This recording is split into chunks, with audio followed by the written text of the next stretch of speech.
Indida emndenini wakwaMkhize emaqeleni eshowe ngokutholakala kwesidumbu sendodakazi yawo sesonakele esikhotheni Richardsbay. UNkz Sanele Mkhize oneminyaka engu-19 utholakale ngemva kokunyamalala isonto lonke. Unina kamufi uNkz Samngelisiwe Mhlongo ukuthi indodakazi yakhe beyihlala emqashweni engodini eshowe isondezela isikole iPrincess Langaza lapho befunda khona ograde 11. Uthi inyamalala nje yayitshela abangani bayo la ehlala khona ukuthi isawubheka isoka layo eRichardsbay izobuya ngawo umgqibelo ngoba-ke ngesonto kukhona lapho-ke bekumele iye khona. Selokhu igcinwe-ke ehamba ngaleso sikhathi akaphindanga-ke watholakala.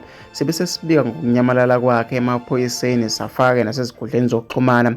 Kuphela isonto lonke singatholi imikhondo ngaye, kodwa bekusixawu ukuthi bebonakale online ku-WhatsApp wakhe umasipala imilayezo engaphendula kusho yena uthi njengoba-ke indodakazi yakhe inyamalele ngomhla ka-3 kwephezulu ngomgqibelo wangomhla ka-9 kuthiwa-ke kufike isoka layo liyobuza-ke ukuthi kwenzakaleni kuye ngoba-ke kalimtholi ocingweni. Ufike emqashweni wakhe uMasizwa-ke ngezingane abehlala nazo ethi-ke sekunesikhathi ezama ukumfonela kodwa akamtholi.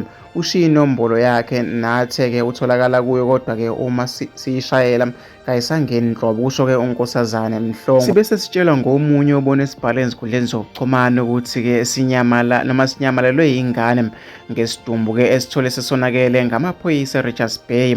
Sithe uma sitshela amaphoyisa ukuthi-ke noma-ke behambe egqokeni kwatholakala ukuthi nguye, kanti-ke nesikhwama besiphethe besinamakhadi akhe asebhange nezinye izinto, kungenzeka noma-ke umakhalekhukhwini bewungasekho-ke kusho yena.